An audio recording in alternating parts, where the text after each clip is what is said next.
तो हम लोगों ने प्रीवियस वीडियो में जिंटर लाइन के बारे में बहुत डिटेल में डिस्कशन किया था। वो हम उसके बारे में आप हमारे प्रीवियस वीडियो जो लिंक में दिया है, यहाँ आई बटन होगा वहाँ से, या फिर आप डिस्क्रिप्शन बॉक्स में जो लिंक दिया है वहाँ जाके देख लेंगे। आज जो टॉपिक हम उठाने जा रहे हैं उससे एक क्वेश्चन लगभग हर साल CSIR नेट में आता ही आता है, गेट में भी आता है, मगर CSIR नेट में तो पक्का वो आना ही आना है।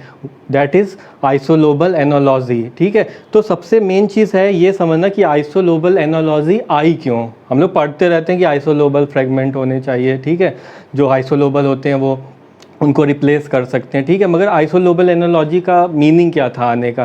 तो सबसे बड़ा मीनिंग ये था कि जब आइसोलोबल एनालॉजी आई तो वो क्या कि दो केमिस्ट्री को कनेक्ट की। पहला हमारा था ऑर्गेनिक और दूसरा था इनऑर्गेनिक, इसीलिए से दूसरे नाम से क्या जाना जाता है, parallels between organic and inorganic chemistry. अगर हम ऑर्गेनिक इनऑर्गेनिक्स को पैरेलल्स को आपस में जोड़ते हैं, ठीक है, तो हमें एक नया कंपाउंड मिलेगा। यानी कि हमारा अगर इनऑर्गेनिक फ्रेगमेंट है और एक ऑर्गेनिक फ्रेगमेंट है, अगर दोनों आपस में आइसोलोबल हैं तो दोनों को हम क्या कर सकते हैं, आपस में ऐड करके कोई नया कंपाउंड बना सकते हैं। इसके बारे में अभी हम बहुत डिस्कशन करेंगे, ठीक है। नेक्स्ट जो हमारे बुकों में टॉपिक दिया है आइसोलोबल एनालॉजी का, जैसे मिसलर टॉर्न ने दिया है, उन्होंने लिखा है parallels between main group element and organometallic या ट्रांजिशन मेटल केमिस्ट्री। ऑर्गेनोमेटेलिक बोल सकते हैं या ट्रांजिशन मेटल केमिस्ट्री भी बोल सकते हैं, ठीक है। तो मेन ग्रुप में मोस्टली किसके बारे में बात किया जाता है, कार्बन फैमिली के, ठीक है, नाइट्रोजन का भी करेंगे, मगर तो अगर ऑर्गेनिक की बात करते हैं तो जो आपका कार्बन फैमिली होती है उसके मोस्टली एलिमेंट क्या होते हैं, ऑर्गेनिक होते हैं, इसलिए वो ऑर्गेनिक इनऑर्गेनिक भी बोला जाता है, ठीक है। तो सबसे पहले आइसोलोबल एनालॉजी को जिन्होंने इंट्रोड्यूस किया था, बहुत कम लोग ध्यान देते हैं इस चीज़ों पे, तो हम यहाँ आपको थोड़ा सा डिटेल लेते हैं। आइसोलोबल एनालॉजी जो हमारी है, आइसोलोबल एनालॉजी, ठीक है, लॉजी, इसको सबसे पहले डिफाइन किया था रॉल्ड हॉफमैन ने, ठीक है। ये जो रॉल्ड हॉफमैन थे ये क्या थे,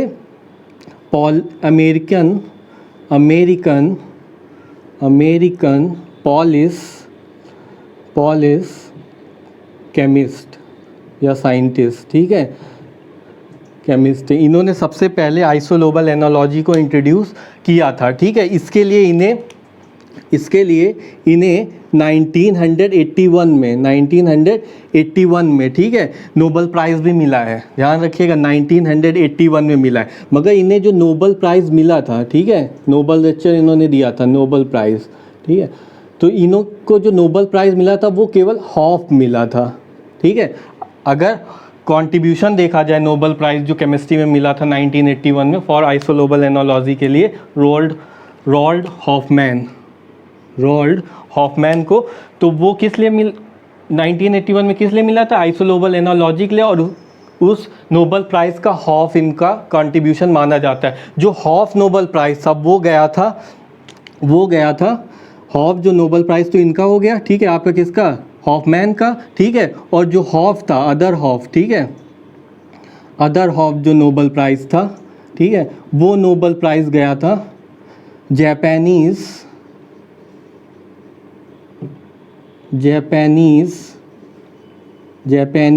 केमिस्ट। याद रखिएगा, बहुत इम्पॉर्टेंट है, ठीक है, पता होनी चाहिए हिस्ट्री, ठीक है। Japanese chemist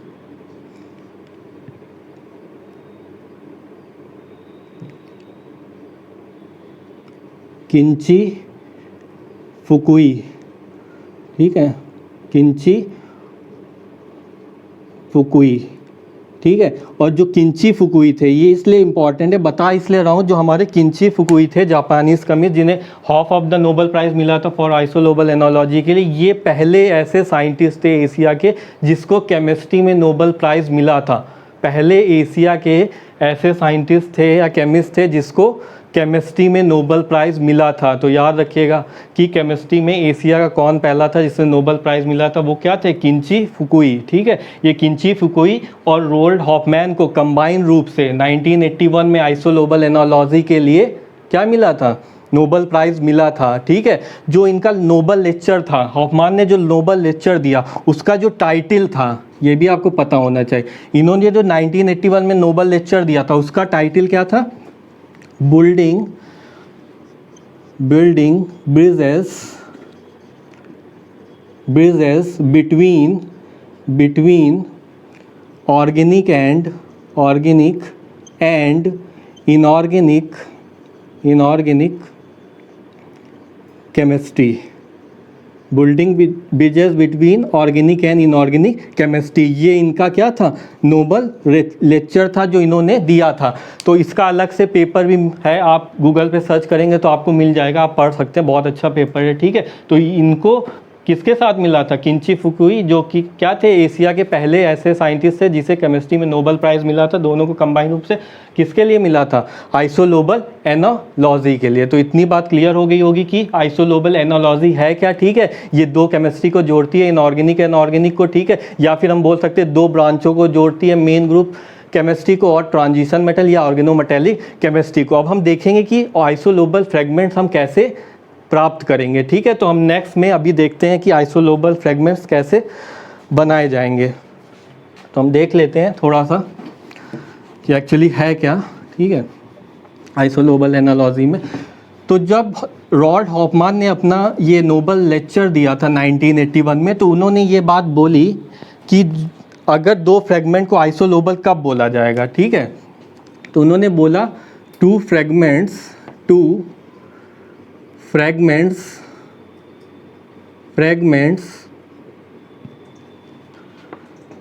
are isolobal if they have same number of, बहुत important है, they have same number of underline करिएगा, same number of frontier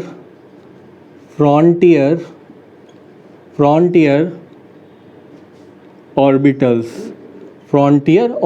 होमो भी हो सकते हैं, आपके क्या हो सकते हैं, लूमो भी हो सकते हैं। तो आइसोलोबल फ्रेगमेंट के लिए सबसे नेसेसरी जो कंडीशन होती है वो क्या होती है, same number of frontier orbitals, ठीक है। तो फ्रंटियर ऑर्बिटल्स विद क्या क्या होना चाहिए उसके साथ, same number of frontier orbitals with, इसमें नंबर 1 क्या हो जाएगा, तो क्या होना चाहिए, अप्रॉक्सीमेट क्या होना चाहिए, similar shape and symmetry,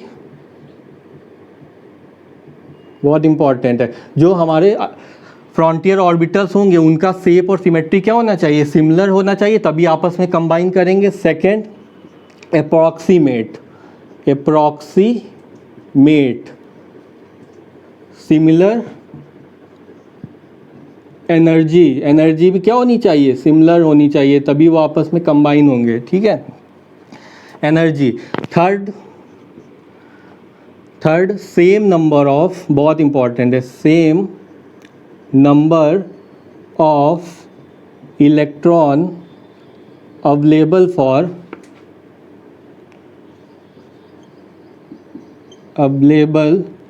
for cluster bonding, यानी कि जो हमारे फ्रंटियर ऑर्बिटल में इलेक्ट्रॉन होंगे वो भी क्या होंगे, अप्रॉक्सीमेट सेम होंगे, यानी सेम होंगे तभी। तो हम क्या है कि रॉल्ड हॉफमैन ने अपने नोबेल लेक्चर में क्या बोला, यही सेंटेंस बोला था डिक्टो, two fragments are isolobal if they have same number of frontier orbitals with, क्या क्या होना चाहिए उस फ्रंटियर ऑर्बिटल्स में, उनका शेप और सिमेट्री सेम होनी चाहिए, एनर्जी सेम होनी चाहिए, क्योंकि एनर्जी सेम होगी तभी आपस में क्या होंगे, कंबाइन होंगे। और थर्ड उन्होंने बोला था same number of electron available for cluster bonding. तो आपको ये 3 पॉइंट ध्यान रखने हैं। अभी तो ट्रिक्स बहुत सारी बताएंगे निकालने की, शॉर्ट ट्रिक, मगर आपको अगर थ्योरिकल बात की जाए तो आपको ये पता होना चाहिए कि फ्रंटियर ऑर्बिटल्स क्या होने चाहिए, सिमिलर होने चाहिए, उनकी एनर्जी सिमिलर होनी चाहिए, सिमेट्री सिमिलर होनी चाहिए, एनर्जी भी लगभग सेम होनी चाहिए, और उनमें जो इलेक्ट्रॉन अवेलेबल होंगे बॉन्डिंग के लिए वो भी क्या होने चाहिए, किसमें, फ्रंटियर ऑर्बिटल्स में, वो भी क्या होंगे, सेम होंगे, तब जाके वो दोनों फ्रेगमेंट्स आपस में रिकम्बाइन होंगे। केवल हमें फ्रेगमेंट नहीं बताने, उसके बाद उनको रिकम्बाइन भी करना है, ठीक है। तो रिकम्बाइन तभी होंगे जब हर चीज़ सेम होगी फ्रंटियर ऑर्बिटल्स की, ठीक है। मे बी वो आइसो इलेक्ट्रॉनिक ना हो, ठीक है, नोट करके लिख लीजिएगा, मे बी जो आपके क्या हैं, आइसोलोबल फ्रेगमेंट्स है दोनों, ठीक है। हो सकता है वो आइसो इलेक्ट्रॉनिक भी ना हो, ठीक है, हो सकता है वो आइसो स्ट्रक्चरल भी ना हो, ठीक है, मगर उनका जो फ्रंटियर ऑर्बिटल्स है वो क्या होने चाहिए, सेम होने चाहिए, मस्ट बी सेम, ठीक है। बहुत बच्चों के दिमाग में ये बैठा हमेशा रहता है कि हम लोग क्या करते हैं, वैलेंस इलेक्ट्रॉन काउंट कर लेते हैं, उसी के बेस पे आंसर दे देते हैं, हो जाता है बहुत सारे में, ठीक है। मगर कभी कभी ऐसा क्वेश्चन पूछ लेता है जिसमें क्या होता है, दो ऑप्शन में वैलेंस इलेक्ट्रॉन सेम होते हैं, तब बच्चा कंफ्यूज होता है। तो एक्चुअल क्या है कि फ्रंटियर ऑर्बिटल्स हमेशा क्या होंगे, सेम होंगे, ठीक है। मगर ये हो सकता है कि वो आइसो स्ट्रक्चरल ना हो या फिर आइसो इलेक्ट्रॉनिक ना हो, मगर फ्रंटियर ऑर्बिटल्स का जो कॉन्सेप्ट है वो क्या होगा, सेम होगा दोनों का, यानी कि सिमिलर एनर्जी सिमिलर से, ठीक है, और उसकी सिमेट्री भी सेम, और जो उसमें बॉन्डिंग इलेक्ट्रॉन अवेलेबल होंगे किसमें, फ्रंटियर ऑर्बिटल्स में, वो आपके क्या होने चाहिए, सेम होने चाहिए। तो पूरी केमिस्ट्री आइसोलोबल की किस पे डिपेंड कर रही है, फ्रंटियर ऑर्बिटल्स पे। तो आप अच्छी बुकों में पढ़ेंगे तो वहाँ नोट करके लिखा है कि क्या है, दो फ्रेगमेंट्स को आइसोलोबल होने के लिए ये जरूरी नहीं है कि वो आइसो इलेक्ट्रॉनिक हो या आइसो स्ट्रक्चरल हो, but they must have same number of frontier orbitals. हम थोड़ा एग्जांपल के साथ यहाँ पे देख लेते हैं कैसे आइसोलोबल फ्रेगमेंट्स बनाए जाते हैं। तो हम सबसे बेसिक एग्जांपल लेते हैं जो आपको हर बुक में मिल जाएगा, ठीक है, धीरे धीरे आगे बढ़ेंगे। देखिए सपोज करिए हमारे पास क्या है, Mn2CO का होल 10, ठीक है, ये हमारे पास है, इसको हम बना लेते हैं ओपन करके Mn, ठीक है, इससे एक बॉन्ड Mn रहेगा, ठीक है, और यहाँ से क्या रहेंगे CO एंड CO, इधर से भी आपका क्या हो जाएगा, CO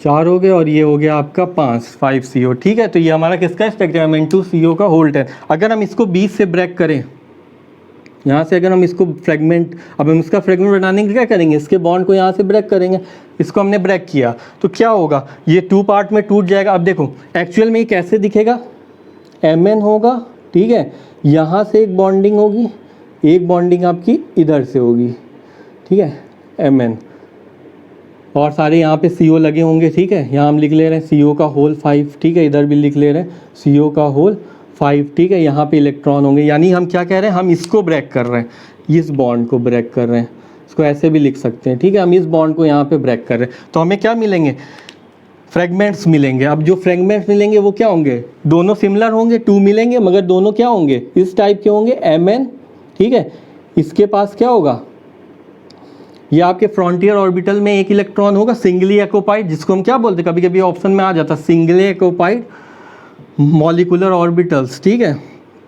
अब देखिए यहाँ पे आपका क्या बचा, Mn, फिर CO, देन CO, ओपन कर दे रहे हैं, CO एंड CO, ठीक है। अब क्या है, आपके फ्रंटियर ऑर्बिटल में क्या है, सिंगल इलेक्ट्रॉन, तो अगर इसका वैलेंस इलेक्ट्रॉन यहाँ पे काउंट करेंगे तो कितना आएगा, 17 इलेक्ट्रॉन आएगा MnCO का होल 5 में। टोटल कितने इलेक्ट्रॉन, 17 इलेक्ट्रॉन, ठीक है, यहाँ पे 7 और 10, CO कितना देता है 2 2 2 2 10, और Mn का कितना हो जाएगा 7, तो 17 इलेक्ट्रॉन है इसके बैलेंस में, ठीक है। और इसके पास एक इलेक्ट्रॉन क्या है जो बॉन्डिंग के लिए है अवेलेबल, वो आपका किस में है, फ्रंटियर ऑर्बिटल्स में, ठीक है। उसी तरह अगर हम सेकेंड एग्जाम्पल्स की इसके साथ बात करें, सपोज करिए हमने क्या ले लिया आपका C, single bond C, H,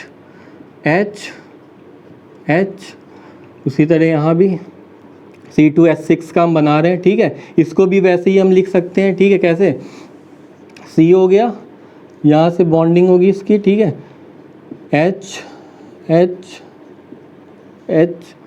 यहाँ भी H, यहाँ भी H, और ये भी H, और यहाँ पे क्या होगा, बॉन्डिंग इलेक्ट्रॉन्स होंगे दोनों, ठीक है। अगर हम इसको 20 से ब्रेक करें, यानी इसका भी फ्रेगमेंटेशन करें, ये हमने इसका फ्रेगमेंट बनाया, यहाँ से ऐसे ब्रेक करेंगे, हमेशा ध्यान रखिएगा, हम फ्रेगमेंट को मोस्टली ट्राई करते हैं ऐसे ब्रेक करने के लिए कि वो सिमेट्रिकली ब्रेक हो। अब यहाँ हमने ब्रेक किया, जो हॉफ पोर्शन था और इधर वाला हॉफ पोर्शन, वो दोनों क्या थे, सिमिलर थे, तो हम ऐसे ब्रेक करते हैं कि दोनों पोर्शन क्या हो, सिमिलर हो। तो हमने 20 से ब्रेक किया, तो यहाँ भी क्या हो जाएगा, हमें मिल जाएगा 2 फ्रेगमेंट मिल जाएंगे, तो हम एक को बना ले रहे हैं क्योंकि दोनों सिमिलर होंगे, तो क्या होगा, C होगा, ठीक है, इस C के पास क्या होगा, एक इलेक्ट्रॉन होगा यहाँ पे, ठीक है, H, तो ये भी क्या है, सिंगली एक्योपाइड है, ठीक है।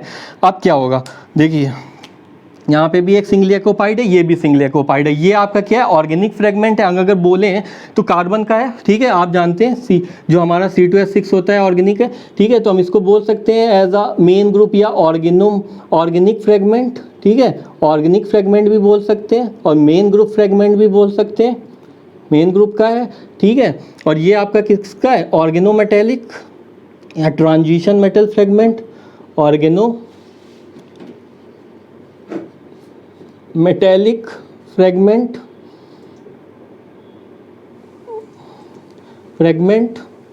या इसी को क्या बोल सकते हैं, ट्रांजिशन मेटल फ्रेगमेंट। अब ये दोनों फ्रेगमेंट क्या हैं, देखिए हमें किसकी केमिस्ट्री देखनी, फ्रंटियर ऑर्बिटल्स की। अभी तो फ्रंटियर ऑर्बिटल्स ये हैं आपके सिंगल एक्ओपाइड है, ठीक है। अब ये भी सिंगल एक्ओपाइड है, ये भी सिंगल एक्ओपाइड, तो हम ये बोल सकते हैं कि ये दोनों क्या है, आपस में क्या है, आइसोलोबल हैं, क्योंकि इसके भी फ्रंटियर ऑर्बिटल में एक सिंगली एक्ओपाइड इलेक्ट्रॉन है और इसके भी सिंगली एक्ओपाइड है और अप्रॉक्सीमेट सिमिलर एनर्जी और सिमिलर शेप के हैं, ठीक है। तो ये क्या करेंगे, आपस में क्या होंगे, आइसोलोबल होंगे। तो हम कैसे लिख सकते हैं इसको, देखिएगा अब हम क्या लिख सकते हैं, इसके बेस पे हम ये लिख सकते हैं कि हमारा जो क्या था, MnCO5 था, ठीक है। ये आइसोलोबल होगा, ठीक है।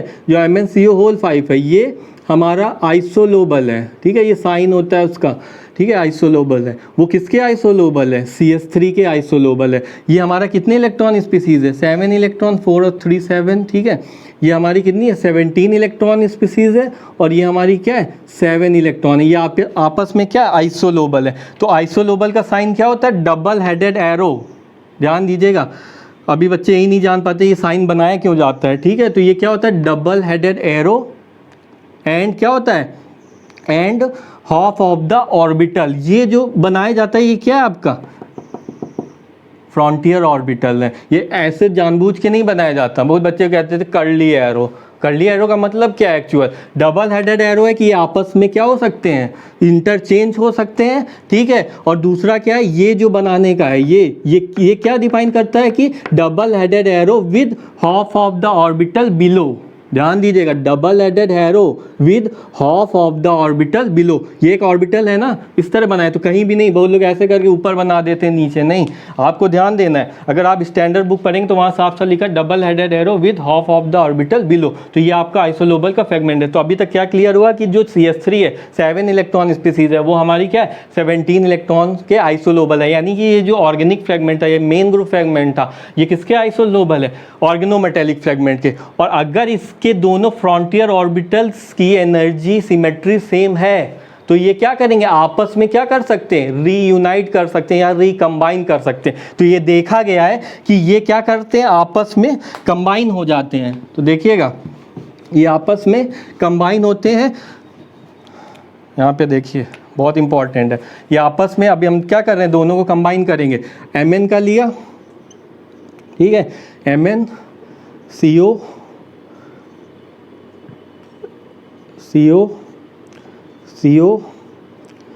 एंड CO, ठीक है, ये हमारा था। और इसको हम कंबाइन कर रहे हैं किसके साथ, CH3 के साथ। तो ये आपस में कंबाइन होके एक स्पीसीज देते हैं, वो क्या होगी, Mn। अभी आपस में कंबाइन हो गए, सिंगल, ये दोनों ऐड हो गए, ठीक है। Similar shape, similar symmetry, similar energy, similar occupied electron in frontier orbitals, ये आपस में कंबाइन होंगे। यहाँ से क्या बॉन्ड बन जाएगा, Mn सिंगल बॉन्ड C और इस पे H 3 लगे हुए हैं, ठीक है। और यहाँ पे क्या लगा हुआ है, CO एंड CO।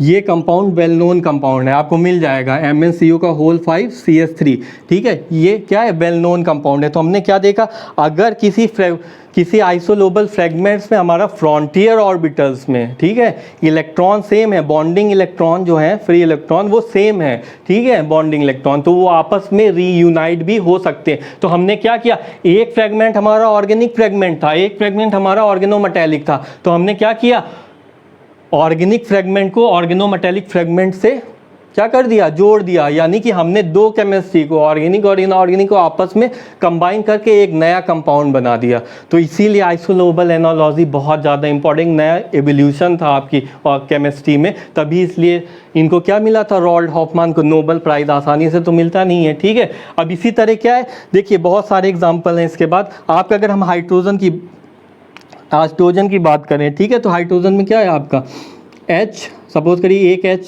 ये H के पास एक सिंगली एक्यूपाइड इलेक्ट्रॉन है, ठीक है, और एक इस H के पास है, ठीक है, तो हमारा क्या बन जाएगा H, ठीक है, H2। उसी तरह Cl2 की अगर बात करें तो Cl2 के पास भी एक सिंगली एक्यूपाइड है, ठीक है, आपके ये तो पेयर्ड हो गए, ठीक है, एक इसके पास भी सिंगली एक्यूपाइड है, ओपन कर देते हैं इसको और अच्छा लगेगा, ठीक है, इनके पास सिंगली एक्यूपाइड, ठीक है। उसके तरह Cl के पास भी एक सिंगली एक्यूपाइड है।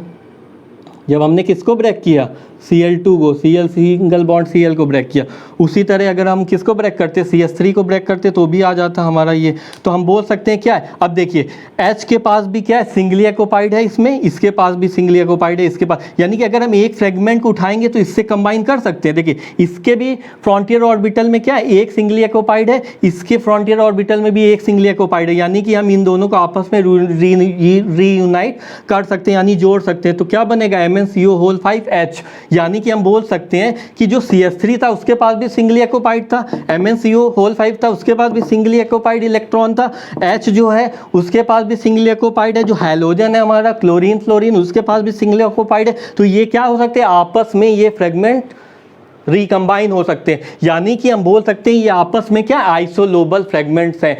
एक्चुअली में आइसोलोबल फ्रेगमेंट्स वो होते हैं जो आपस में रिकम्बाइन हो सके। मोस्टली केसेस में ये देखा गया है जो आपस में रिकम्बाइन, क्योंकि हमने बोला है ना फ्रंटियर ऑर्बिटल की एनर्जी और सिमेट्री सेम होनी चाहिए, ठीक है। तो क्या हम यहाँ पे पूरा कंक्लूजन क्या निकला ओवरऑल, अगर हम यहाँ पे कंक्लूजन की बात करें तो हम क्या लिख सकते हैं, जो हमारा क्या था Mn, थोड़ा सा अच्छे से लिखते हैं, CO5, ठीक है, MnCO5 जो था हमारा, ठीक है, ये आइसोलोबल किसके है, CH3 के, ठीक है, इसको ओपन ही करके लिखते जब ओपन लिख रहे हैं, ठीक है, इसके पास भी एक है CH3 के, ठीक है, ये आपस में आइसोलोबल है किसके, H के पास भी एक सिंगली एक्यूपाइड इलेक्ट्रॉन है, ठीक है, ये आइसोलोबल होगा Cl के।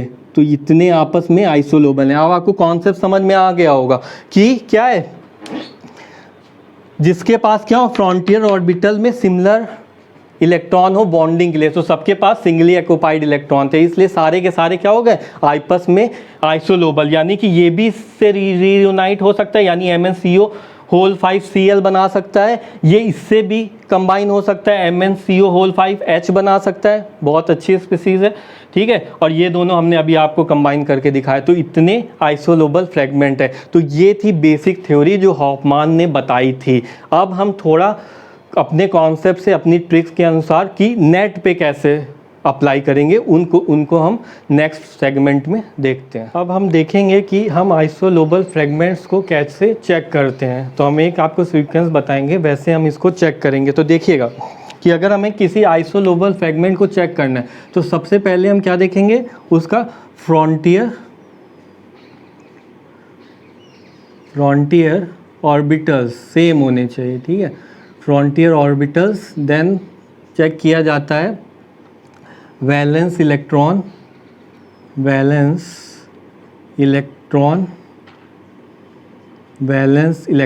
एंड देन चेक किया जाता है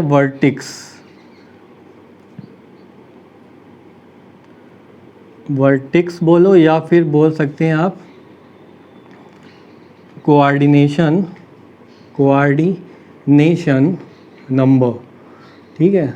ये सीक्वेंस होता है हमारा चेक करने का।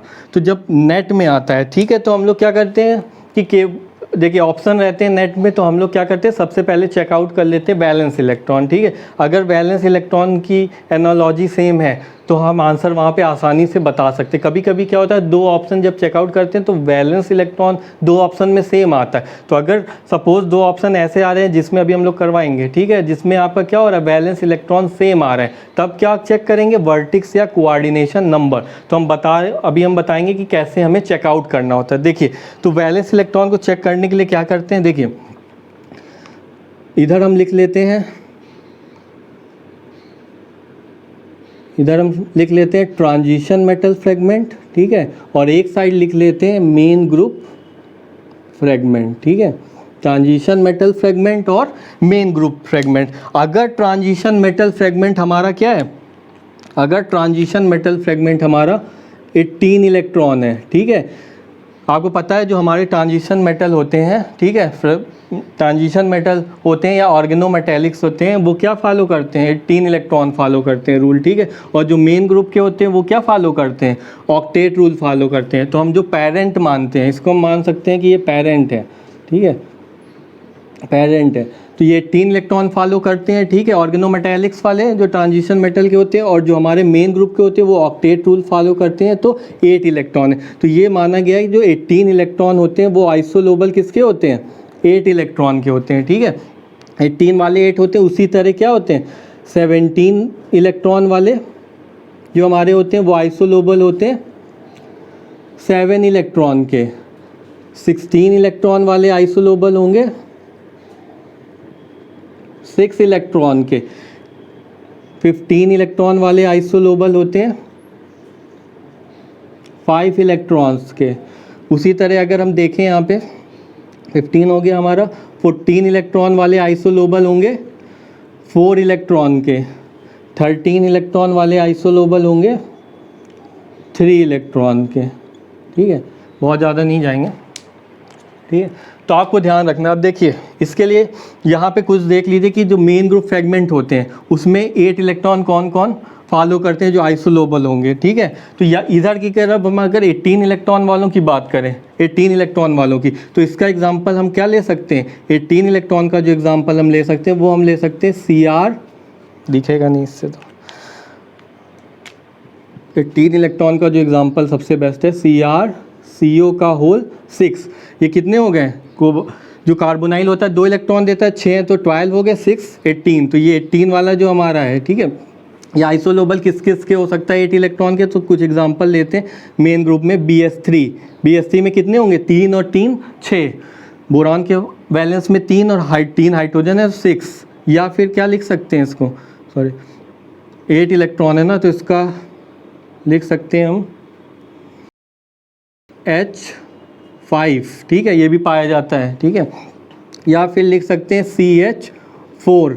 तो 5 और 3 क्या हो गया, 8 इलेक्ट्रॉन हो गया, 4 और 4 कितना हो गया, 8 इलेक्ट्रॉन हो गया। या फिर हम लिख सकते हैं H2O, ऑक्सीजन के बैलेंस में 6 और 2 8, या हम लिख सकते हैं HF, ठीक है, या FH, ठीक है, जैसे भी लिखिए आप, ठीक है। ये भी आपका इसके बैलेंस में होते हैं 7 हाइड्रोजन है आपका, और ये 8, तो इतने आपके आइसोलोबल हो सकते हैं किसके, CrCO के होल 6 के, यानी 18 8 के आइसोलोबल होता है। तो इनकी जितनी भी फैमिली के मेंबर होंगे, ठीक है, ऊपर हम लिख दे रहे हैं कॉमन करके फैमिली, ठीक है, फैमिली मतलब कार्बन भी हो सकता है, CH4 भी हो सकता है, ठीक है, SiH4 भी हो सकता है, सिलिकॉन का भी हो सकता है, जर्मेनियम का भी हो सकता है, GeH4, ठीक है। तो जितनी भी कार्बन फैमिली के होंगे इस टाइप के, वो सारे के सारे किसके आइसोलोबल होंगे, 18 इलेक्ट्रॉन वाले के। उसी तरह 17 इलेक्ट्रॉन का एक एग्जांपल ले लेते हैं, आपका हो जाएगा MnCO होल 5, ठीक है।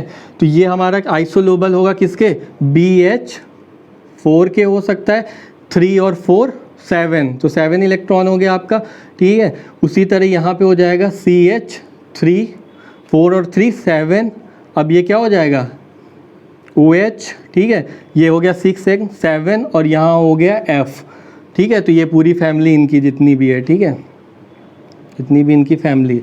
उसी तरह अगर इसका हम एग्जांपल लें, 6 इलेक्ट्रॉन वाला एग्जांपल हम ले सकते हैं आपका, ठीक है।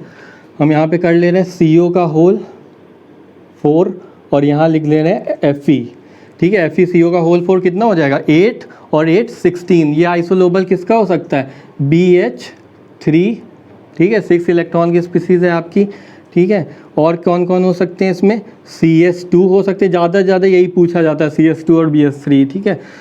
और क्या हो सकता है, ऑक्सीजन हो सकता है, ये भी 6 इलेक्ट्रॉन होगा, या फिर क्या हो सकता है F+ हो सकता है, एक कम हो गया, ये भी 6 इलेक्ट्रॉन हो सकता है आपका, ठीक है। नेक्स्ट बहुत ही इंपॉर्टेंट है, आप ले सकते हैं क्या 15 इलेक्ट्रॉन का, ठीक है। तो 15 इलेक्ट्रॉन में आपका क्या हो सकता है, यहाँ पे CO का थ्राइस कर लीजिए, ठीक है, CO का होल थ्राइस, तो 9 हो गए और 6 15 हो गए। तो 15 में क्या हो सकता है आपका BH2 3 और 2 5, CH भी आपका 5 हो गया, ठीक है। उसके बाद आपका क्या हो सकता है, यहाँ पे आपका आ सकता है नाइट्रोजन की पूरी फैमिली आ सकती है, ठीक है। मोस्टली जो पूछे जाते हैं नाइट्रोजन से, नाइट्रोजन और फास्फोरस, ये भी 5-5 वैलेंस में होता है, ठीक है। और आपका क्या हो सकता है O+ भी हो सकता है, ठीक है, ये भी आपका आ सकता है। उसी तरह 14 इलेक्ट्रॉन वाले का यहाँ पे अगर हम देखेंगे तो क्या हो जाएगा BH, ठीक है, ये आपका आ जाएगा C, ठीक है, बोरान हो गया, कार्बन हो गया, ठीक है, यहाँ पे N+ आ गया, नाइट्रोजन की फैमिलीज के आ गए, O2+ भी हो सकता है, ठीक है, O2+ हो सकता है। इसी तरह एंड सो ऑन आप नीचे देख सकते हैं, ठीक है, और सारे जितने हैं, ठीक है, बहुत ज़्यादा नहीं लिखाएंगे, जितने इंपॉर्टेंट है। तो इतना तो आपको ध्यान रखना ही रखना है, ठीक है, कि जो आइसोलोबल होते हैं, तो हम ये बोल सकते हैं CrCO का होल 6 इतने के आइसोलोबल है, MnCO का होल 5 इतने के, यानी कि आपको क्या ध्यान रखना है कि ट्रांजिशन मेटल फ्रेगमेंट या ऑर्गेनोमेटेलिक का जो 18 इलेक्ट्रॉन है वो 8 के आइसोलोबल होगा, ठीक है। और जो 17 वाला है वो 7 के होगा, 16 वाला 6 के होगा, 15 वाला 5 के होगा, 14 वाला 4 के होगा और 13 वाला 3 के होगा, ठीक है। तो इतनी बात आपको अपने दिमाग में रखनी है। सपोज़ ये चीज़ फॉलो ना करे, यानी कि ना करने का मतलब 2 ऑप्शन ऐसे हों जिसमें क्या हो, 2 ऑप्शन में सेम हो, ठीक है, तब आप हम नेक्स्ट जो बताएंगे उसको देखेंगे, यानी हम कोऑर्डिनेशन नंबर फिर चेकआउट करते हैं। अगर इसी को चेक करने पे आइसोलोबल पता चल गया तो कोई बात नहीं, बहुत अच्छा। मोस्टली पहले ऐसे ही आता था, आप क्या करते थे, बैलेंस इलेक्ट्रॉन चेक कर लेते, 17 = 7 आ जाता था तो हम उसको आइसोलोबल फ्रेगमेंट बोल देते थे, ठीक है। एक ये दिया होता था, एक इस तरह कुछ दिया होता था, ठीक है। अब क्या हो गया, थोड़ा एडवांस कर दिए, तो कभी कभी क्या 2 ऑप्शन में जो ऑप्शन रहते हैं उसमें दोनों में सेम बैलेंस होता है, यानी एक का भी 7 होगा और दूसरे का भी 7 होगा, ठीक है, ऐसा कुछ देते हैं। तो हम क्या चेक करेंगे वो हम देख लेते हैं कि हमें क्या चेक करना होगा। देन हम क्या चेक करेंगे, वर्टिक्स या कोऑर्डिनेशन नंबर। पॉलीहेड्रल में उसी चीज़ को क्या बोलते हैं, वर्टिक्स बोलते हैं। वर्टिक एक्चुअली क्या होती है, जो हमारे लिगेंड का सेंट्रल मेटल होता है, ठीक है, लिगेंड का जो होता है वो कितने हैं, ठीक है, अटैच मेटल से, ठीक है, उस फ्रेगमेंट के, वो हमारी वर्टिक्स काउंट होती है। तो हम यहाँ कोऑर्डिनेशन नंबर पे लेंगे क्योंकि कोऑर्डिनेशन नंबर आप लोग को थोड़ा सा इजी लगेगा, ठीक है। तो यहाँ पे एक तरफ हम लिख देते हैं, उसके बाद क्या चेकआउट करेंगे, अगर नहीं इससे अगर काम नहीं बन रहा है तो हम क्या चेकआउट करेंगे, फिर से हम लिख लेते हैं मेन ग्रुप फ्रेगमेंट एक साइड, ठीक है, और एक साइड हम लिख लेते हैं, और इधर मेन ग्रुप नहीं लिखते हैं, ट्रांजिशन मेटल लिखते हैं, ज़्यादा सही है क्योंकि पिछले में भी लिया है, ठीक है। और इधर लिखते हैं मेन ग्रुप फ्रेगमेंट, समझने की कोशिश करिएगा, बहुत ज़्यादा इंपॉर्टेंट, ठीक है। एक तो हमने फिर से ट्रांजिशन मेटल लिया और इधर लिया मेन ग्रुप फ्रेगमेंट लिया, ठीक है। सपोज़ हमारा, देखिए आपको ये पता है कि जो हमारे ट्रांजिशन मेटल है उसमें हमारा जो ऑक्टाहेड्रल कॉम्प्लेक्सेस है, यहाँ किसकी बात की जाएगी, ऑक्टाहेड्रल कॉम्प्लेक्सेस की, ठीक है, ऑर्गेनोमेटेलिक्स। तो ऑक्टाहेड्रल में क्या होते हैं, 6 होते हैं कोऑर्डिनेशन नंबर। ऑक्टाहेड्रल की अगर हम बात करें तो जो पेरेंट होगा, ठीक है, पेरेंट मॉलिक्यूल होगा वो क्या होगा, Ml6। ऑक्टाहेड्रल टाइप के होते हैं, ये कैसे होते हैं, ऑक्टाहेड्रल टाइप के होते हैं, तो 6 होते हैं, ठीक है। कोऑर्डिनेशन नंबर की अगर हम बात करें यहाँ पे, ठीक है, यहाँ पे अगर हम कोऑर्डिनेशन नंबर की बात करते हैं इस साइड, ठीक है, उसी तरह कोऑर्डिनेशन नंबर की बात करेंगे इधर, ठीक है। तो यहाँ पे अगर हम बात करें मेटल ऑक्टाहेड्रल के केस में, तो यहाँ पे Ml6 होता है, जहाँ L क्या है, यहाँ ध्यान रखिएगा, जो हमारा L है वो कितने इलेक्ट्रॉन डोनर है, 2 इलेक्ट्रॉन डोनर है। जो हमारा लीगेंड है वो क्या है, 2 इलेक्ट्रॉन। तो मोस्टली जो लीगेंड कंसीडर किया जाता है वो क्या कंसीडर किया जाता है, कार्बोनाइल लीगेंड, वो हम लोग कंसीडर करते हैं, ठीक है। देखिए Ml6 है, तो अब यहाँ पे कोऑर्डिनेशन नंबर कितना है, मेटल से कितने लीगेंड लगे हैं, 6 लीगेंड लगे, तो कोऑर्डिनेशन नंबर कितना हो जाएगा, 6 हो जाएगा। उसी तरह अगर हम मेन ग्रुप की बात करें तो मेन ग्रुप में हम लोग कार्बन लेते हैं, तो कार्बन की कितनी वैलेंसी होती है, 4, तो 4 ही लीगेंड होंगे। CH4 जो पेरेंट होगा तो उसका कोऑर्डिनेशन नंबर कितना हो जाएगा, 4 हो जाएगा, ठीक है। यहाँ पे 6 है, यहाँ पे 4 है, तो ये दोनों आपस में क्या होते हैं, आइसोलोबल माने जाते हैं, ठीक है। तो ध्यान रखिएगा, कोऑर्डिनेशन नंबर जो आपका ट्रांजिशन मेटल फ्रेगमेंट में 6 कोऑर्डिनेशन नंबर और मेन ग्रुप में 4 कोऑर्डिनेशन नंबर कार्बन फैमिली का, ठीक है, वो आपस में क्या होते हैं, आइसोलोबल होते हैं। उसी तरह अगर हम लिख दें यहाँ पे ML5, एक कम हो गया, यानी अब क्या हो गया, अब कोऑर्डिनेशन नंबर कितना हो गया, 5 हो गया, 5 लिगेंड लगे हुए हैं, ठीक है। वो आइसोलोबल किससे होगा, इधर भी एक कम कर दीजिए आप, आइसोलोबल हो जाएगा CH3 से। तो अब यहाँ कोऑर्डिनेशन नंबर कितना आ गया, 3 आ गया। उसके बाद अगर हम यहाँ पे देखें 4 कोऑर्डिनेशन नंबर का ML4 टाइप का, तो ये आइसोलोबल होगा किसके, CH, एक कम इधर भी कर दो, CH2, यानी कि अब कितने हैं यहाँ, कोऑर्डिनेशन नंबर 2 है। उसी तरह अगर हम यहाँ लिखे ML3, यानी 3 कोऑर्डिनेशन नंबर, तो ML3 जो होगा वो आइसोलोबल होगा मेन ग्रुप फ्रेगमेंट के CS से, ठीक है। तो यहाँ कोऑर्डिनेशन नंबर कितना हो गया, 1 हो गया, ठीक है। उसी तरह अगर हम बात करें 2 की, ठीक है, तो ML2 ये आइसोलोबल होगा किसके, केवल कार्बन के। अब यहाँ पे क्या है, कोऑर्डिनेशन नंबर कोई भी अटैच नहीं है कार्बन से, ठीक है, तो यहाँ पे हो गया 0। अब देखिए एक चीज़ यहाँ पे होती है, अगर हम इस कोऑर्डिनेशन नंबर को हमने क्या बोला था, इसको हम क्या बोल सकते हैं, वर्टिक्स भी मान सकते हैं, ठीक है। तो अब अगर हम यहाँ पे मिसिंग कोऑर्डिनेशन नंबर देखें, मिसिंग कोऑर्डिनेशन नंबर अगर हम देखें या मिसिंग वर्टिक्स देखें, ठीक है, तो क्या होगा, देखो यहाँ पे क्या था, आपके सारी के सारे फिल थे, कोऑर्डिनेशन नंबर 4 थे, इसके कितने थे, कार्बन का मैक्सिमम कितना शो करता है, 4 शो करता है, और चारों के चारों क्या थे, लिगेंड से अटैच थे। यहाँ के 6 के 6 लिगेंड से अटैच थे, तो मिसिंग कितने हैं कोऑर्डिनेशन नंबर या वर्टिक्स मिसिंग कितनी है, यहाँ पे 0 मिस है। अब यहाँ पे चेकआउट करो या यहाँ पे चेकआउट करो, यहाँ पे कितना होना चाहिए था, 6 होना चाहिए था, ऑक्टाहेड्रल का केस है, 6 होना चाहिए था, 5 है, तो कितना कम हो गया, 1। तो एक कोऑर्डिनेशन नंबर या वर्टिक्स यहाँ से मिस हो रही है, तो हम यहाँ लिख सकते हैं। उसी तरह यहाँ पे होना कितना चाहिए था, 4 होना चाहिए था, मगर है कितना, 1, यानी कि एक यहाँ से कोऑर्डिनेशन नंबर मिस हो रहा है, एक कम हो गया। उसी तरह नेक्स्ट जब देखोगे तो यहाँ पे कितने कोऑर्डिनेशन नंबर कम होंगे, 2, ठीक है। उसके बाद इसको देखोगे तो यहाँ पे कितने मिस हो रहे हैं, 3, और यहाँ पे कितने हो गए, 4 के चारों गायब हो गए, यानी चारों कोऑर्डिनेशन नंबर या वर्टिक्स मिस हो रही। तो जब अगर हमारा बैलेंस इलेक्ट्रॉन काउंट से काम नहीं बनता है, तो हम नेक्स्ट स्टेप पे किसको चेक करेंगे कि हमारा जो मेन ग्रुप फ्रेगमेंट है, और सॉरी ट्रांजिशन मेटल फ्रेगमेंट है और मेन ग्रुप फ्रेगमेंट है, उसको आइसोलोबल एनालॉजी के थ्रू हम ऐसे चेक करेंगे कि उसमें कितने वर्टिक्स या कोऑर्डिनेशन नंबर मिस हैं, ठीक है। बहुत ही अच्छा क्वेश्चन आएगा नेट में, शायद 2019 में आया हुआ है, हम अभी कराएंगे लास्ट में। तो आप अभी इतना ध्यान रखेंगे, सबसे पहले हम चेकआउट करेंगे किसको, फ्रंटियर को तो चेकआउट करेंगे, डायरेक्ट हम किसको चेकआउट कर लेंगे, नेट का क्वेश्चन आएगा तो वैलेंस इलेक्ट्रॉन को। अगर सेम है, अगर 4 ऑप्शन में एक ही में आता है आइसोलोबल एनालॉजी वैलेंस इलेक्ट्रॉन के बेस पे, ठीक है, तब तो ठीक है। अगर कहीं 2 का ऑप्शन का सेम आ गया तो हम किसको चेक करेंगे, इसको हम चेक करेंगे, कोऑर्डिनेशन नंबर या वर्टिक्स को काउंट करेंगे, ठीक है। अगर वर्टिक्स सेम आती है, ठीक है, यानी कि 5 है, इधर 3 है, ये आइसोलोबल है, ठीक है। ट्रांजिशन मेटल की 4 मेन ग्रुप की 2 है, ये आइसोलोबल है, ठीक है। या फिर हम मिसिंग देख लेंगे, उसके थ्रू भी हो जाएगा, ठीक है। तो आपको ये ध्यान रखना है, आप एक ध्यान रखिए, बहुत सिंपल है, ML6 किसके आइसोलोबल है, CH4 के, तो ML5 एक कम हो जाएगा, वो CH3 का आइसोलोबल हो जाएगा, ML4 जो होगा वो आपके CS2 का आइसोलोबल हो जाएगा। तो इतनी आइसोलोबल एनालॉजी आपको पता होनी चाहिए। अब हम क्या टेकअप करेंगे, एग्जाम्पल कि हम इसको अप्लाई कैसे करेंगे। अब हम अपने एग्जाम्पल शुरू करने से पहले एक बात बताना भूल गए थे, वो थोड़ा सा देख लीजिएगा, नोट डाउन कर लीजिएगा, इंपॉर्टेंट बात है, ठीक है। यहाँ पे थोड़ा सा नोट डाउन कर लीजिएगा, जो हमारी CP रिंग होती है, ठीक है, आप लोगों को पता है CP रिंग, ठीक है, ये होती है हमारी क्या, eta5 C5H5, ठीक है, साइक्लोपेंटा डाइनाइल रिंग, ठीक है। तो ये जो हमारी CP रिंग होती है, अगर इसका कोऑर्डिनेशन नंबर पूछा जाए तो इसका कोऑर्डिनेशन नंबर होता है 3 CP रिंग का भी, और जो हमारी बेंजीन होती है, ठीक है, ये हमारी क्या है बेंजीन, इसको रिप्रेजेंट कर देते हैं eta6 C6H6 से, ठीक है। इसका भी कोऑर्डिनेशन नंबर कितना होता है, 3 होता है, यानी कि अगर ये किसी मेटल के साथ अटैच होंगी तो हम लोग इसका कोऑर्डिनेशन नंबर कितना काउंट करेंगे, 3 काउंट करेंगे, ठीक है।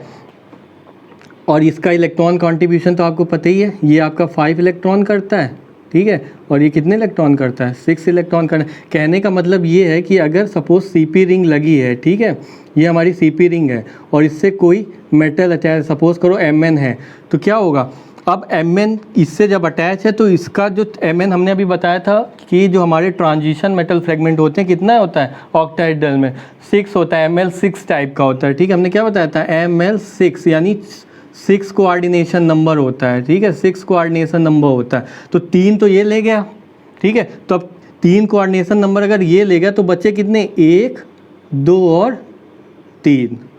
तो ये अगर सीपी रिंग या बेंजीन है आपके पास, ठीक है, लिगेंड ये लगा हुआ है, तो ये आपके क्या करेगा, 3 कोऑर्डिनेशन नंबर तो इसका ले जाएगा, ठीक है, 1 कोऑर्डिनेशन नंबर ये, 1 कोऑर्डिनेशन नंबर इसका और 1 कोऑर्डिनेशन, यानी टोटल क्या हो जाएंगे, 6 हो जाएंगे। तो थोड़ा ध्यान रखिएगा, ठीक है, इतनी सी बात थी। अब हम एग्जाम्पल एक एक करते हैं, ठीक है। तो एग्जाम्पल से पहले आपको हमने प्रीवियस लेक्चर में बताया था, नहीं बच्चों ने पढ़ा तो थोड़ा सा यहाँ देख लीजिएगा। अगर हम बोराइंस की बात करें तो अगर हमारे पास BnHn, ठीक है, 2- टाइप होता है तो उसे बोलते हैं क्लोजो, ठीक है। अगर हमारे पास BnHn 4- होता है तो उसको बोलते हैं नीडो, ठीक है, बोराइंस, ठीक है। BnHn 6- होता है तो उसको बोलते हैं एरेक्नो। अगर हमारे पास BnHn 8- होता है तो बोलते हैं हाइपो, ठीक है। इसी तरह BnHn 10- होता है तो उसको बोलते हैं क्लैडो, ठीक है। तो ये आपको शायद पता भी होगा, ठीक है, प्रीवियस लेक्चर में हम बता भी चुके हैं। अब देखिए यहाँ इसका अगर हमें पता करना है कि क्लोजो है, नीडो है, रेक्नो है, किस टाइप का है, तो क्या करेंगे, यहाँ पे आइसोलोबल एनालॉजी लगाएंगे। कैसे लगाएंगे, हम ये जानते हैं कि जो हमारा कार्बन है, अभी आपको कार्बन है, ठीक है, ये आइसोलोबल होता है किसके, BH के, क्योंकि इसके बैलेंस में भी 4 इलेक्ट्रॉन होता है, कार्बन के बैलेंस में भी 4 इलेक्ट्रॉन है, और यहाँ भी कितना है 3+1, यानी कि यहाँ भी कितना है 4 इलेक्ट्रॉन है। तो हम ये बोल सकते हैं जो कार्बन है ये आइसोलोबल BH के, यानी कि ये जो कार्बन है इसको रिप्लेस किससे कर सकते हैं, BH से रिप्लेस करते हैं। तो रिप्लेस कर दो इस कार्बन को BH से, तो हम इसको क्या लिख सकते हैं, अगर हम इसको रिप्लेस करेंगे तो हम क्या लिख सकते हैं, BH B3H9, या फिर हम इसको लिख सकते हैं अब ये कितना हो जाएगा 3 1 4 B4H10। B4H10 को हम कैसे लिख सकते हैं, अब आप जितने हाइड्रोजन रिप्लेस करेंगे उतना चार्ज आ जाएगा। BnHn के फॉर्म में लाइए तो क्या हो जाएगा B4H4, कितने हाइड्रोजन रिप्लेस होंगे 6, तो आ जाएगा 6-, यानी कि किस टाइप का हो गया ये BnHn 6- टाइप का हो गया, यानी कि ये हमारा क्या हो गया, एरेक्नो हो गया। ये हमारा क्या हो गया, एरेक्नो हो गया, ठीक है। उसी तरह हम नेक्स्ट एग्जांपल को यहाँ पे देख लेते हैं। ये जो एग्जांपल है हमारा, यहाँ पे फिर से वही हम जानते हैं, क्या जानते हैं कि जो हमारा कार्बन है ये क्या है, आइसोलोबल है, किससे, BH से, तो रिप्लेस कर दो, फिर से वही काम करना है। यहाँ पे अब की बार क्या हो जाएगा, BH ट्वाइस हो जाएगा यहाँ पे, ठीक है, B4H7-, ठीक है। ये आपका कितना हो गया 2Ba 4B, यानी 6 हो जाएगा, यहाँ पे 7 और ये हो जाएगा 9 और यहाँ पे आ जाएगा माइनस, या फिर इसको क्या लिख सकते हैं B6, ठीक है, S6, कितने रिप्लेस किए 3 और 1 माइनस पहले से था, यानी कि आ जाएगा यहाँ पे 4-। ये किस टाइप का हो गया B4H4 BnHn 4-, ठीक है। तो इसको हम क्या बोल सकते हैं, नीडो। BnHn 4- को क्या बोलते थे, नीडो। ये बहुत ही अच्छा एग्जांपल है, इंपॉर्टेंट भी है, पूछा नहीं गया तो पूछा जा सकता है, ठीक है। यहाँ पे काफ़ी आइसोलोबल एनालॉजी यूज़ की गई। देखो यहाँ पे कौन कौन सी आइसोलोबल एनालॉजी यूज़ की गई है। तो जो हमारी पहली आइसोलोबल एनालॉजी है यहाँ पे वो क्या है कि कार्बन जो होगा वो आइसोलोबल होगा BH के, हमें बोराइंस में चेंज करना है तभी हम क्लोजो नीडो बता पाएंगे, ठीक है। जो हमारा फास्फोरस होगा हमने बताया था इसके बैलेंस में कितना होता है 5 होता है, तो ये किसके आइसोलोबल होगा BS2 के। बोरान में 3 और 2 5, तो 5 आइसोलोबल हो गया 5 वैलेंस के। उसी तरह जो Ga होगा ये किसके फैमिली का है, बोरानी का है, ठीक है। तो ये बोरान के आइसोलोबल हो जाएगा। गैलियम किस फैमिली का है, बोरान का है, ठीक है। अब रिप्लेस कर दो, अगर हम रिप्लेस करते हैं तो ये किस में चेंज हो जाएगा, देखिए कार्बन की जगह हमने लिख दिया BH, ठीक है, फास्फोरस की जगह लिख दिया BH2, ठीक है। उसके बाद है B8, फिर यहाँ भी हो जाएगा B8 के बाद Ga को रिप्लेस करेंगे B से, तो ये हो जाएगा B9 और ये हो जाएगा H18। अब देख लीजिए, ऐड कर लीजिए, यहाँ पर क्या हो गया 9, 8, 17, 18 और 19, यानी कि हो गया B19। H काउंट कर लीजिए, 18 हो गया यहाँ पे और 2 20 और 21, यानी H हो गया 21। इसको आप BnHn के फॉर्म में लिखिए, B19 H19 कितना आ जाएगा इस पे 2 माइनस, यानी ये किस फॉर्म में आ जाएगा BnHn 2 माइनस, यानी कि ये क्या हो जाएगा आपका क्लोजो टाइप। ये आपका एरेक्नो टाइप था, ये क्लोजो टाइप। नेक्स्ट वाले को देख लीजिए, S जो है आपका, S के वैलेंस में कितना होता है 6 इलेक्ट्रॉन होता है, तो ये आइसोलोबल किसके हो जाएगा BH3 के, बोरान का 3 और 3 हमने इस पहले लिखाया भी है पीछे, ठीक है, जो ऑक्सीजन की फैमिली है ये, ठीक है। तो ये आपका 6 है और ये 6 है, तो आइसोलोबल है। अब रिप्लेस कर दीजिए, सल्फर की जगह क्या रख दीजिए, सल्फर की जगह BH3, तो ये कन्वर्ट हो जाएगा BH3, सल्फर की जगह आ गया, और आपके पास क्या है B3 है और H8 है माइनस, ये आ जाएगा B4 और ये हो जाएगा 8 और 3 11 और माइनस। अब BHN के फॉर्म में लिख लीजिए B4H4 और ये रिप्लेस होगा 7 हाइड्रोजन, तो 7 माइनस और एक माइनस पहले से 8 माइनस, यानी ये किस फॉर्म में आ जाएगा BnHn 8 माइनस, यानी कि ये फ्रेगमेंट क्या हो जाएगा हाइपो टाइप। ठीक है, तो बहुत इजी है, अगर आपको आइसोलोबल एनालॉजी पता होगी तो आप ये बता सकते हैं जो हमारे ये फ्रेगमेंट ये है हमारे बोरैंस हैं, ठीक है, मिक्स बोरैंस हैं, तो इसको कैसे हम क्लोजो, नीडो, एरेक्नो और हाइपो में डिफाइन करेंगे। तो इस तरह क्वेश्चन पहले बहुत नेट में ज़्यादा आते थे, तो आप इसको भी हो सकता है फिर से आ जाए, तो इसको आप ध्यान रखेंगे कि कैसे चेंज करना है। ये तो था आपका, इसमें क्या है ट्रांजिशन मेटल नहीं है, इसमें केवल क्या है आपके मेन ग्रुप को ही मेन ग्रुप में चेंज किया। अब हम क्या देखेंगे कि ट्रांजिशन मेटल वाले कुछ, इसमें ट्रांजिशन मेटल के भी फ्रेगमेंट होंगे और कुछ क्या होंगे मेन ग्रुप के फ्रेगमेंट होंगे, तो उनकी आइसोलोबल एनालॉजी के बेस पे हम करेंगे। अभी तक क्या था, केवल मेन ग्रुप के थे तो आराम से कन्वर्ट हो जा रहे थे, ठीक है, आपस में। अब हम नेक्स्ट देखेंगे क्या मिक्स क्लस्टर, ठीक है। तो अब नेक्स्ट हम लोग देखते हैं कुछ एग्जाम्पल मिक्स क्लस्टर के। अब हम कुछ एग्जांपल देख लेते हैं अपने हॉफ क्लस्टर के, जिसमें क्या होगा ट्रांजिशन मेटल फ्रेगमेंट भी होगा और क्या होगा आपका मेन ग्रुप का भी होगा। तो हम सबसे पहले क्या करेंगे, जो हमारे ट्रांजिशन मेटल फ्रेगमेंट है उसको मेन ग्रुप में कन्वर्ट कर लेंगे, यानी बोरैंस में कन्वर्ट कर लेंगे। उसके बाद हम आसानी से बता सकेंगे कि नीडो है, क्लोजो है कि एरेक्नो है। तो सबसे पहले यहाँ पर देखेंगे कि कौन सा पार्ट आपका क्या है ट्रांजिशन मेटल फ्रेगमेंट का है, तो उसको हम बाहर निकाल लेते हैं। जितना जो पार्ट है आपका NiCO होल ट्वाइस, ये आपका क्या है ट्रांजिशन मेटल फ्रेगमेंट है। अगर यहाँ हम बात करें तो जो आपका इतना पार्ट है, ये पार्ट जो है आपका, ये पार्ट ये आपका क्या है ट्रांजिशन मेटल फ्रेगमेंट वाला है, तो इसको हम बाहर ले लेते हैं, ठीक है। तो देखिए NiCO होल ट्वाइस, ठीक है। अब देखिए इसको टोटल वैलेंस इलेक्ट्रॉन निकाल लो, इसका अगर हम टोटल वैलेंस इलेक्ट्रॉन देखते हैं कितना आ जाएगा, Ni में होता है 10 प्लस कार्बोनाइल 2 है, तो 2 × 2 4, यानी कि ये कितना हो गया 14 इलेक्ट्रॉन हो गया, 14 इलेक्ट्रॉन। और हमने आपको पीछे बताया था जो हमारे 14 इलेक्ट्रॉन होते हैं ट्रांजिशन मेटल फ्रेगमेंट के, वो आइसोलोबल होते हैं 4 electron of main group element. किसके आइसोलोबल होते हैं 4 electron of main group element के। अगर 4 इलेक्ट्रॉन है तो ये किसके आइसोलोबल हो जाएगा BH यूनिट के, ठीक है, कार्बन या BH यूनिट के आइसोलोबल हो जाएगा। तो हम इतने को आपके NiCO होल ट्वाइस को किससे रिप्लेस कर सकते हैं, BH यूनिट से रिप्लेस कर सकते हैं। उसी तरह एक आपका इसको भी कन्वर्ट करना पड़ेगा बोरान में, तो जो हमारा फास्फोरस है P है जो हमारा, ठीक है, P है, ठीक है, ये आइसोलोबल किसके होता है को बता चुके हैं, ये आइसोलोबल होता है हमारा BH2 के। इसके वैलेंस में भी 5 है और यहाँ 3 to 5 है, यानी कि हम इतने को NiCO वोल्टाइज को BH लिख देंगे यहाँ पे, और BH2 किसकी जगह लिखेंगे फास्फोरस की जगह। तो ये किस में कन्वर्ट हो जाएगा, देखो ये किस में कन्वर्ट हो जाएगा, इतने की जगह हमने क्या लिख दिया BH, ये हमारा क्या हो गया BH हो गया, Ni फास्फोरस की जगह लिख दिया BH2, और हमारे पास क्या था B10H11। अब इसको आप ऐड कर दीजिए, बोरान कितने हो गए 10 11 और 12, तो बोरान हो गए 12, हाइड्रोजन हो गए आपके पास 10 N2, 12 N, और यहाँ 11 था, 11 और 2 13 एंड 14।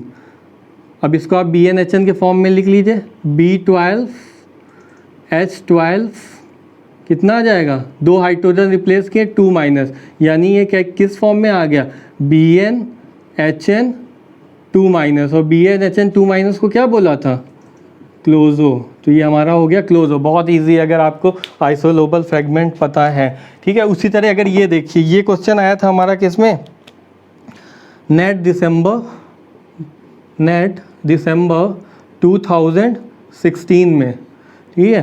तो इसमें क्या आपको करना है, वही आप निकाल लीजिए जो हमारा क्या है, और ऑर्गेनोमेटेलिक या ट्रांजिशन मेटल फ्रेगमेंट है। तो इतना हमारा क्या है, ट्रांजिशन मेटल या ऑर्गेनोमेटेलिक फ्रेगमेंट है। इसको बाहर ले लो पहले, तो ये कितना हो जाएगा, CO eta5 Cp, इतने को हमने बाहर ले लिया है, ठीक है, ऐसे ही लिख लीजिए।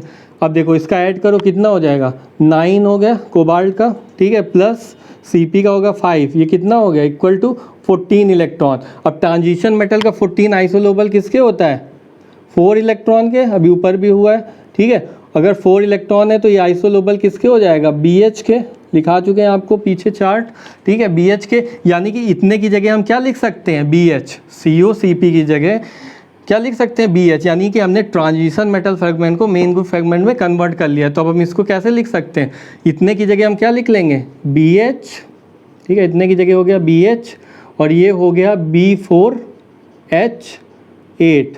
अब कितना आ गया, यहाँ हो गया B5H9, या फिर इसको लिख सकते हैं B5H5, कितने रिप्लेस किए हमने, 4 हाइड्रोजन, यानी हो गया 4 माइनस, यानी किस टाइप का हो गया, BnHn 4 माइनस, यानी कि ये हमारा क्या हो गया, नीडो। कितना आसान था, दिसंबर 2016 में आया था, ठीक है।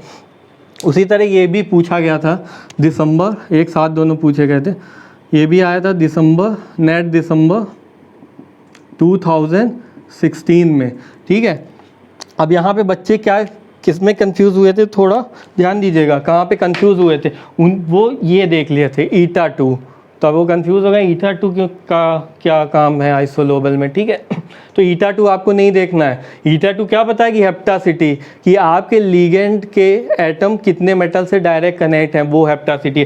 तो आपको इससे कोई मतलब नहीं है, आपको केवल किससे मतलब है, B3H8 से, आपको हेप्टासिटी से तो यहाँ कोई लेना देना नहीं है, ठीक है। तो ये चाहे कुछ भी लिखो, इसको आप नहीं देखेंगे।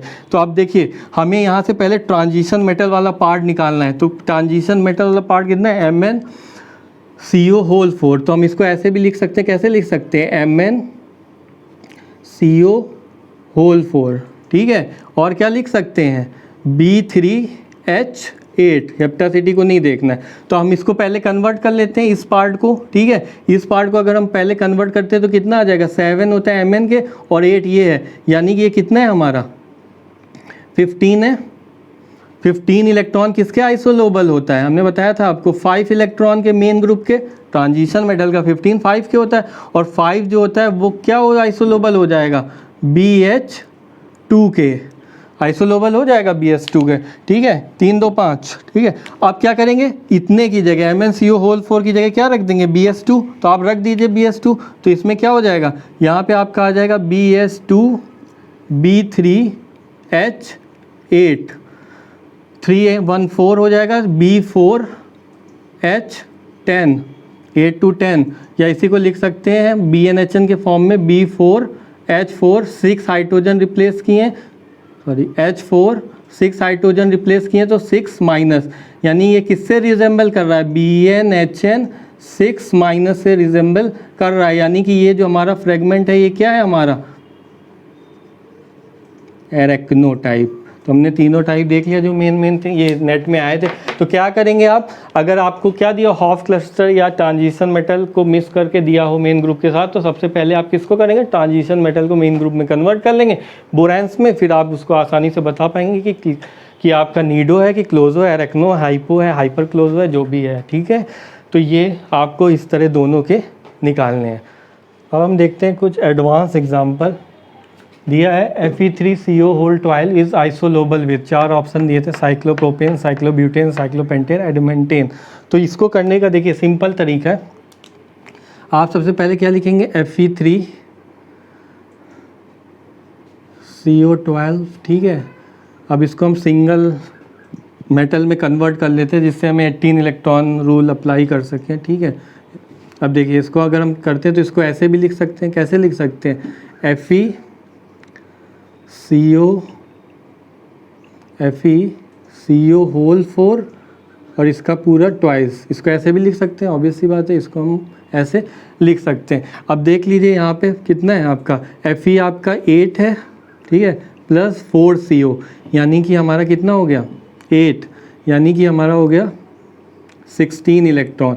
और आपको पता है जो हमारा 16 इलेक्ट्रॉन होता है वो आइसोलोबल होता है 6 इलेक्ट्रॉन के, पता है आपको, ठीक है। और 6 इलेक्ट्रॉन किसके आइसोलोबल हो जाएगा, CH2 के, ये 4 + 2 यानी 6 इलेक्ट्रॉन स्पीसीज़ के। तो यानी कि हम FeCO होल 4 की जगह क्या लिख सकते हैं, CH2। तो इसकी जगह हम अगर CH2 लिखें तो क्या लिख सकते हैं, CH2 का होल थ्राइस। यानी कि हम ये बोल सकते हैं, इससे हम ये बोल सकते हैं कि जो हमारा FeCO होल 4 है ये आइसोलोबल है, किससे, CH2 से, ठीक है। तो अगर हम इसको ड्रॉ करें, FeCO होल 12 को ड्रॉ करें, ठीक है, तो कैसे करते हैं ड्रॉ, देखें इसको हम ड्रॉ करें तो कैसे कर सकते हैं, ठीक है, Fe 3 मेटल है तो 3 बॉन्ड होंगे मेटल मेटल, हमने ऑर्गेनोमेटेलिक में पढ़ा है, ठीक है। यहाँ पे भी क्या होगा, FeCO होल या साइज 3 CO इसके पास, 3 CO इसके पास और 3 CO इसके पास, ठीक है। अब इसको अगर हम रिप्लेस करें तो किससे रिप्लेस कर सकते हैं, अगर हम इसका दूसरा स्ट्रक्चर देखें तो कैसे क्या हो सकता है, इसका जो आइसोलोबल स्ट्रक्चर होगा, ठीक है, यहाँ पे कर देते हैं, FeCO होल 4 जो हमारा है ये आइसोलोबल है किससे, CH2 से। यानी कि जो हमारा जहाँ पे FeCO 4 लिखा है, और इस थ्राइस नहीं होगा, यहाँ पे 4 होगा, ठीक है, 12 है ना, 4, ठीक है। तो FeCO होल 4 जो है उसको हम किससे रिप्लेस करते हैं, CH2 से रिप्लेस कर सकते हैं। तो कर दीजिए, ये हो जाएगा CH2 किसकी जगह, FeCO होल 4 की जगह, ठीक है, CH2 आ गया, यहाँ भी CH2 आ गया और यहाँ भी क्या आ गया, CH2 आ गया, ठीक है। यानी कि हम क्या रिप्लेस कर सकते हैं, FeCO होल 4 की जगह किसको रिप्लेस कर सकते हैं, CH2 को। तो अब ये क्या हमारा बन जाएगा, साइक्लोप्रोपेन। तो हमारा ऑप्शन क्या सही हो जाएगा, साइक्लोप्रोपेन। ईजी था, एक बार और देख लीजिएगा क्या था, हमारा ये दिया था FeCO का होल ट्वाइस, तो हमने इसको कन्वर्ट कर दिया सिंगल मेटल में, ठीक है। FeCO होल 4 इसको लिख सकते हैं का होल थ्राइस पूरे का। अब हमें पता है FeCO होल 4 16 इलेक्ट्रॉन है, 6 इलेक्ट्रॉन के आइसोलोबल होता है। ये आपका ट्रांजिशन मेटल है और ये क्या है, मेन ग्रुप फ्रेगमेंट है। This is a transition metal fragment और ये क्या है, मेन ग्रुप फ्रेगमेंट। ये दोनों क्या है, आइसोलोबल होते हैं। और ये 6 इलेक्ट्रॉन क्या है, CH2 है आपका, CH2 लिख सकते हैं। तो CH2 किसकी जगह लिख सकते हैं हम, FeCO होल 4, और हमारे पास कितने 3 है, तो जिस जगह FeCO होल 4 लिखा है उसको रिप्लेस करके क्या लिख सकते हैं, CH2, क्योंकि ये और ये दोनों आपस में क्या है, आइसोलोबल हैं। यानी कि इसके ऑर्बिटल की एनर्जी सिमेट्री और इसके ऑर्बिटल की एनर्जी सिमेट्री सेम है, तो रिप्लेस कर देंगे तो कोई फ़र्क नहीं पड़ेगा, ठीक है। तो हमने इसको क्या किया, ऑर्गेनोमेटेलिक क्लस्टर को किस में चेंज कर दिया हमने, ऑर्गेनिक में, ठीक है। ये आपका क्या हो गया, साइक्लोप्रोपेन। ऑब्वियसली ब्यूटेन नहीं हो सकता, 4 तो मेटल ही नहीं है यहाँ पे, ठीक है, तो 4 में कन्वर्ट होगा, 5 है नहीं, तो ये सब तो कैंसिल। तो आपका क्या है, साइक्लोप्रोपेन। उसी तरह ये बहुत अच्छा एग्जांपल है, यहाँ पे देखिएगा, हमने आपको सिखाया था कि फ्रेगमेंट कैसे बनाया जाता है। तो फ्रेगमेंट कैसे बनाएंगे हम, इसको अगर हम 20 से ब्रेक कर दें यहाँ से, ठीक है, यहाँ से अगर हम इसको ब्रेक करते हैं तो ये एक फ्रेगमेंट जो सिमेट्रिकल ब्रेक करेंगे तो ये फ्रेगमेंट और ये फ्रेगमेंट सेम होंगे। तो हम किसी एक फ्रेगमेंट को लिख लेते हैं। तो अगर हम एक फ्रेगमेंट को बाहर निकालते हैं तो क्या होगा, एक फ्रेगमेंट हमारा देखिए क्या होगा, CORCpFe, ये हमारा एक फ्रेगमेंट होगा। इसमें टोटल वैलेंस इलेक्ट्रॉन काउंट कर लो, ये आपका हो गया 2 + 1, आर्क को क्या एल्काइल ग्रुप है, 1 + 5 + 8, यानी कि ये हमारा क्या हो गया 8, 13, 14, 15, 16 इलेक्ट्रॉन। उसी तरह हमें क्या करना है, यहाँ को इसको सिमेट्रिकल Cr2 है तो यहाँ से ब्रेक करेंगे तो यहाँ से हमें क्या मिल जाएगा Cr2, ठीक है। Cr2 हमें मिला। अब इसका देख लीजिए, इस कार्बन का 4 और एल्काइल का 2 एल्काइल है तो 2, यानी कि ये क्या हो गया 6 इलेक्ट्रॉन हो गया। अब आपको पता है 16 हमारा क्या होता है, 6 क्या होता है आइसोलोबल होता है, ये आपका ट्रांजिशन मेटल फ्रेगमेंट है, ठीक है। और ये आपका क्या है मेन ग्रुप फ्रेगमेंट है, ठीक है, आइसोलोबल होते हैं। तो यानी कि ये इसके आइसोलोबल है, यानी कि हम इसको रिप्लेस करके क्या लिख सकते हैं Cr2 लिख सकते हैं, इसकी जगह हम Cr2 लिख सकते हैं। जब रिएक्शन कराएंगे तो क्या होगा, ये जो आपका ट्रांजिशन मेटल फ्रेगमेंट है ये आपके मेन ग्रुप फ्रेगमेंट से रिप्लेस हो जाएगा और हमें एक नई स्पीसीज मिल जाएगी। क्या मिलेगी, देखिए OCO FeR, यहाँ पे लगा है Cp। अब क्या है, हमने इसको रिप्लेस कर दिया, एक साइड, दोनों साइड भी कर सकते हैं, ठीक है, हमने एक साइड कर दे रहे, ये रिप्लेस किया तो यहाँ पे क्या हो जाएगा Cr और R, यानी कि हमारा आंसर क्या होगा ये, यानी कि 6 इलेक्ट्रॉन स्पीसीज क्या है 16 के आइसोलोबल है, यानी इसको हम इससे रिप्लेस कर सकते हैं, ठीक है। तो आपको ये क्वेश्चन समझ में आ गया होगा, सिंपल था। अगर आपको हमारा आज का वीडियो पसंद आया हो तो सबसे पहले आप क्या करेंगे, लाइक करेंगे, ठीक है। उसके बाद चैनल को सब्सक्राइब करेंगे, इधर बना होता है। उसके बाद सबसे इम्पॉर्टेंट काम जो सबको करना है, शेयर करना है। शेयर की इधर दी रहता है, ठीक है। तो सबको शेयर करना है, अपने फ्रेंड को भी शेयर करना है। अभी ये आइसोलोबल की शुरुआत है, ठीक है, ये अभी स्टार्टिंग है। हम लोग अभी एक्सटेंशन ऑफ आइसोलोबल तक जाएंगे, यानी एडवांस लेवल तक जाएंगे, ठीक है। तो नेक्स्ट लेक्चर जब हम आएंगे आइसोलोबल का लेके तो थोड़ा सा एडवांस है, क्योंकि अब जो नेट में आ रहा है काफ़ी एडवांस आ रहा है। तो आप लोग मैक्सिमम वीडियो को शेयर करिए कि ताकि आने वाला वीडियो आपके फ्रेंड्स भी देख सकें, ठीक है। और मेन बात यह है कि हमारा चैनल, हमने कई बार बताया कि हमारा चैनल खुला हुआ है, ठीक है, टेलीग्राम पे द एल्केमी के नेम से है, ठीक है। तो आप उसको ज्वाइन कर लीजिए, जो भी प्रॉब्लम होगी वहाँ पे डिस्कस कर सकते हैं रिलेटेड टू लेक्चर, ठीक है, और अदर देन लेक्चर, ठीक है। तो आप किसी भी एडमिन से पूछ सकते हैं मैसेज करके, या फिर आप ग्रुप पे डालेंगे तो वहाँ भी डेली सॉल्व होता है, ठीक है। Thank you.